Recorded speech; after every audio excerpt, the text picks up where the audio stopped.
Iván Ayala, en caso de gobernar, ¿qué política tributaria va a llevar a cabo Unidas Podemos? Bueno, pues muchas gracias por el debate, por la invitación. Yo creo que efectivamente, gracias, hay momentos en los que hay que pararse y ver cuáles son los nudos gordianos que afectan a la economía para poder proponer soluciones, y precisamente en los momentos electorales esto es un buen momento para hacerlo. También es cierto que la economía, en buena parte de lo que nos queda y de lo que vamos a transitar después de las próximas elecciones, va a tener una gran preponderancia, y por eso creo que, si cabe, es más importante este tipo de debates. Y dentro de ello, la política fiscal siempre es uno de los lugares donde mejor se perciben cuáles son las sensibilidades políticas y los proyectos políticos de los partidos. Yo creo que en estas elecciones estamos viviendo una acusada apelación al populismo fiscal, es decir, a tratar de resolver cualquier tipo de problema que represente la economía únicamente con la reducción de impuestos.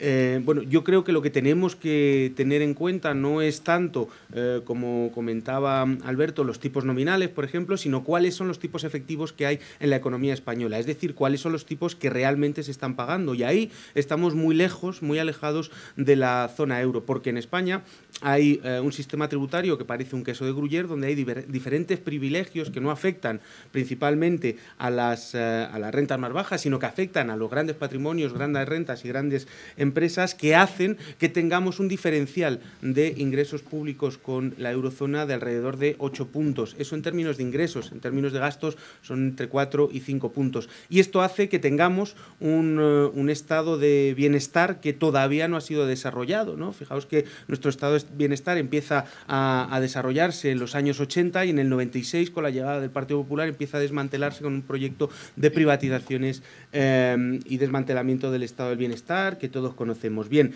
Esto es precisamente lo que creo que hay que revertir. Frente a ese populismo fiscal, yo creo que lo que hay que reivindicar es la justicia fiscal, es decir, reequilibrar el sistema tributario de forma que podamos recaudar lo necesario para mantener un estado de bienestar moderno y que sea más o menos equiparable a los países de nuestro entorno, a los países de la zona euro. Y para ello lo que proponemos básicamente es ir acercándonos paulatinamente hacia ese escenario de nuestros socios europeos. Por ejemplo, en términos de impuesto de sociedades, se ha desfiscalizado completamente este impuesto. Básicamente, en 2015 se realiza una reforma fiscal por parte del Partido Popular que vacía completamente este impuesto. En 2016 tenemos que asistir a la amenaza de una multa precisamente por esto, y el Partido Popular reforma la reforma fiscal que había hecho en 2015 con motivos electorales en 2016 para que no suframos esa multa, e incrementa los tipos por encima de los pagos fraccionados, por encima de lo que estaba antes. Bueno, esto es populismo fiscal. Yo creo que lo que hay que hacer es tener básicamente un mínimo, que es lo que proponemos, un mínimo en el impuesto de sociedades por debajo del cual no se pueda tributar. Las grandes empresas no puedan pagar por debajo de ese 15%. ¿Por qué?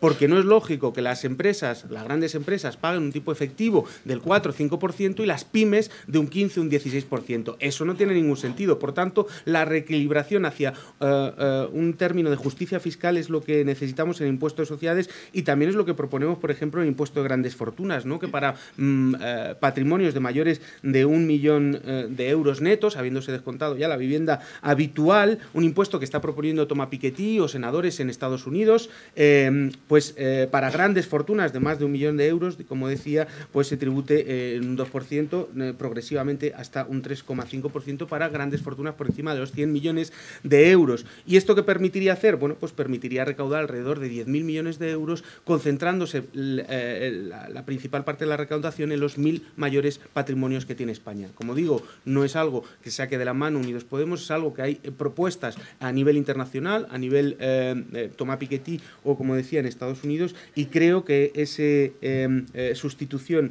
del populismo por la justicia fiscal de forma que nos permita reequilibrar y al mismo tiempo financiar nuestro estado de bienestar es un camino